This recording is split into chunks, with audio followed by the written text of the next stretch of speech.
Pilkada serentak 2024 telah usai. Pesta demokrasi di 37 provinsi dan 508 kabupaten kota se-Indonesia menjadi pilkada terbesar sepanjang sejarah.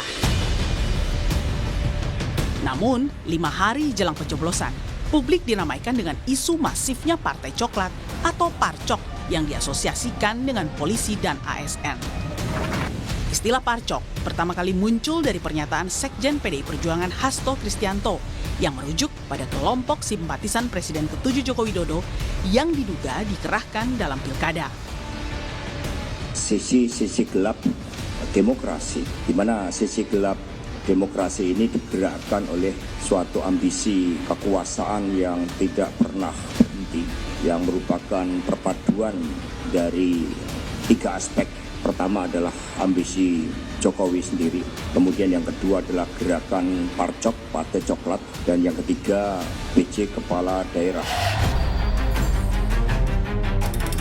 Merespons tudingan Hasto, Jokowi mempersilahkan untuk membuktikan jika dirinya terlibat mengerahkan polisi dan ASN untuk memenangkan paslon pilihannya. Buktikan saja, jangan hanya tuduhan-tuduhan, karena kan ada dilaporkan saja ke Bawaslu, kan ada mekanismenya, atau dibawa ke MK, kan ada mekanisme. Ya. Imbas disebut-sebut mengerahkan aparat dalam Pilkada 2024 lewat Parcok, kini muncul usulan Polri dikembalikan ke TNI atau ke Kementerian Dalam Negeri.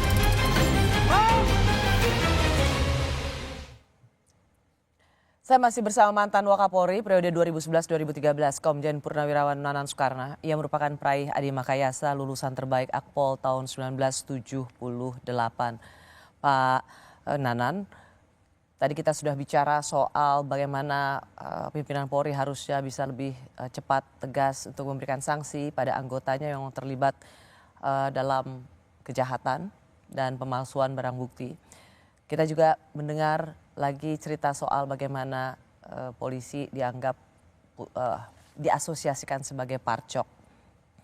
Menurut Pak Nanan, tadi Pak Nanan melihat harus bedakan antara bad cop dan good cop. Bad cop harus segera berikan saksi.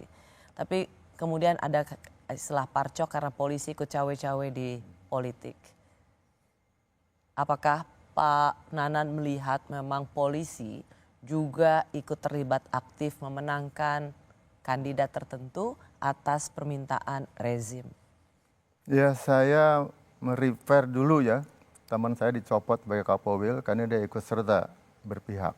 Banyumas waktu itu? Banyumas, itu suatu contoh sebetulnya secara institusional tidak boleh. Kan? Personal mungkin dia keliru, copot. Nah sekarang tuduhan tentang Parcok ini apakah institusional? Personal pimpinan atau sampai ke bawah. Itu yang perlu diklarifikasi. Nah, seharusnya pimpinan Polri segera aja. Kalau tidak ya buktikan tidak. Yang kedua tentunya. Katanya kabarnya sudah dilaporkan ke Bawaslu tetapi itu tidak dianggap bukti yang cukup. Ya kembali bahwa. Jadi pertanyaan saya adalah apakah misalnya tudingan tentang Parcok ini sesuatu yang menurut Bapak mengada-ngada, menyudutkan atau sesuatu yang perlu menjadi evaluasi? Ya kalau mendengar di bawah itu memang ada komplain bahwa ada tekanan, ada intervensi terhadap mekanisme pemilu. Itu komplain kan, artinya perlu dibuktikan yang ada. Nah kembali lagi bahwa sebetulnya kan polisi mesti independen, di level apapun dia independen. Sehingga tidak bisa mengintervensi, harusnya begitu. Karena polisi negara, bukan polisi pemerintah, apalagi polisi partai, itu yang utama. Artinya mari sama-sama teman-teman kepolisian yang masih berdinas, ingat kembali lagi bahwa Anda adalah polisi negara, bukan polisi pemerintah, bukan polisi partai, bukan polisi perseorangan. Jadi kembali ke kita sebagai polisi negara Indonesia yang mengayomi, melayani, nothing tulus. Ada wacana karena ingin membuat setelah berapa puluh tahun Pak, 25 tahun ya polisi melepaskan diri dari TNI. Ada kemudian wacana, ya tentu tidak mengembalikan lagi di bawah TNI karena itu kemudian tidak sesuai dengan amanat reformasi. Tetapi Polri di bawah Kemendagri. Menurut Pak Nanan? Yang pertama di bawah presiden saja diintervensi kan. Apalagi di bawah Mendagri gitu kan. Yang pasti itu politik sama sekali. Namun demikian kan ini yang mulia di DPR yang menentukan kepentingan negara, kepentingan partai atau dan sebagainya. Jadi jangan sampai polisi justru dipakai untuk kepentingan. Justru kalau dibawa Kemendagri malah jauh ya lebih mudah diintervensi dong. Karena atasannya kan banyak. Tapi kalau kita belajar dari beberapa negara tetangga sebagai acuan, Singapura misalnya, Malaysia, itu memang polisi di bawah Kemendagri-nya. Ya, Kenapa kita tidak bisa seperti itu? Sistemnya beda. Kita ini polisi nasional. Ya, kalau Amerika yang polisi negara bagian. Saya sudah ikut juga dengan mereka berdiskusi tentang mana lebih baik nasional atau negara bagian. Mereka komplain karena tidak bisa masuk ke wilayah lain. Begitu masuk perbatasan dia nggak bisa masuk. Oke, tetapi analoginya Pak Nanan menarik sih, di bawah polisi, di bawah presiden saja. Sudah diintervensi. Apalagi di bawah Mendagri yang lebih mudah semua akan masuk mengintervensi kepolisian. Sehingga kalau saya personal, pribadi dengan pengalaman, prinsipnya tidak ada yang boleh mengintervensi kepolisian. Nah, juga polisi jangan mau jadi intervensi untuk independen. Nah, untuk independen, ya kembali jangan ke value istilah saya, kepentingan-kepentingan, tapi ke values, ke nilai-nilai yang ada. Nilai-nilai kepolisian, nilai-nilai spiritual, nilai-nilai nasional. Ke sana. Jadi mari contohkan di pimpinan paling atas agar yang di bawah itu sama mindsetnya, teladannya. Gitu kan. Ya kalau dulu kita keluar dari TNI dianggap kita struktural tidak betul. Kita ini horizontal, equal. Jadi Pak, kalau menurut Bapak sendiri, apa evaluasi terbesar pada institusi yang pernah Bapak pimpin? Kalau misalnya Bapak tidak setuju bahwa polisi ini di bawah Kemendagri, tapi kemudian apa dong evaluasinya? Tidak saja soal profesionalitas polisi dalam hal penegakan hukum, jangan lagi begitu berani berbohong terhadap satu kasus, memalsukan barang bukti, berbohong, bahkan ada rekonstruksi fiktif, itu satu hal. Lalu kemudian dalam hal politik, apa dong evaluasinya Pak Nanan dan apa yang bisa dilakukan oleh Polri ke depan? Iya tadi sadar diri, kembali ke jati diri. Yang kedua sebetulnya pengawasan itu sangat luar biasa polisi itu. Publik di bawah, Kompolnas, kemudian Ombudsman, LSM. Faktanya Kompolnas juga dianggap tidak cukup kuat. Oke, itu bagian ini. Ada Ombudsman, ada LSM yang independen semuanya. Harusnya kembali bahwa ya harus berani mengangkat polisi.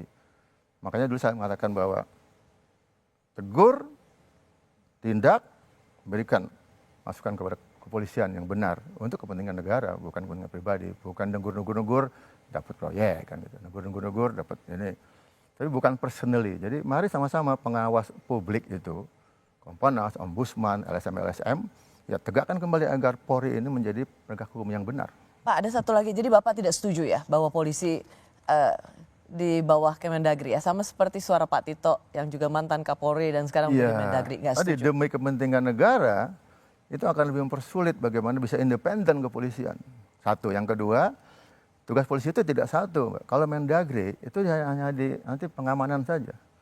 Tapi bagaimana Gakum itu di bawah Menkumham, terus gimana? Oke, kalau begitu salah satu evaluasinya, misalnya mengatakan begini, dari Komisi 3 DPR, fraksi PDIP, Pak Wayan Sudiarta mengatakan orang mulai mengusik senjata yang dipegang polisi, apa yang membedakan polisi sipil dengan tentara misalnya, Polri adalah sipil karya non-kombatan, non-tempur, tentara kombatan tempur. Artinya kami capek menjelaskan kepada masyarakat bahwa polisi masih perlu pegang senjata. Di sini kira-kira garis besar ada polisi jangan lagi memegang senjata. Dan ini terbukti ada 2 kasus yang paling baru, menembak pelajar, menembak rekan kerja sendiri. Perlukah polisi itu memang dilucuti tidak lagi memegang senjata? Kecuali untuk tugas-tugas yang berbahaya. Ya gini, ada struktural, ada fungsional. Jadi bisa siapa yang pegang senjata sesuai fungsinya. Yang kedua, teknologi sekarang luar biasa. Kita belum menggunakan, di luar negeri mungkin nggak ada yang boleh senjata api sekarang. I know. Artinya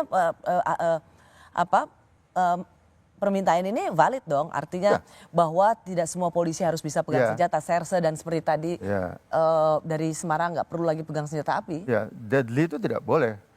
Nembak senjata pun tidak bukan buat mematikan, tapi kan untuk melumpuhkan. Maka sekarang kalau ada senjata yang lebih canggih, senjata yang listrik itu tembak dia pingsan lebih baik. Senjata ya polisi dengan itu. Yang menggunakan senjata api ya bagian Densus, Brimob kan itu butuh untuk sebagai ancaman. Kalau bisa pemerintah menyiapkan senjata itu, kenapa tidak? Sehingga anggota pun terlindungi kan. Sebelum memiliki senjata itu, apakah Bapak Pak Nanan setuju bahwa tidak semua anggota polisi, misalnya polisi itu tidak perlu pegang senjata kecuali sedang menghadapi kasus-kasus berat tertentu? Apakah usulan ini bisa Bapak anggap sesuatu yang bisa diterima atau enggak? Karena itu akan justru berbahaya bagi anggota Polri. Ya. Sebetulnya ada proses. Anggota ini mampu nggak dia pegang senjata? Ada tes psikologi dan sebagainya. Itu yang pertama. Yang kedua, bisa dipertimbangkan pimpinan. Tadi ancamannya seperti apa gitu kan?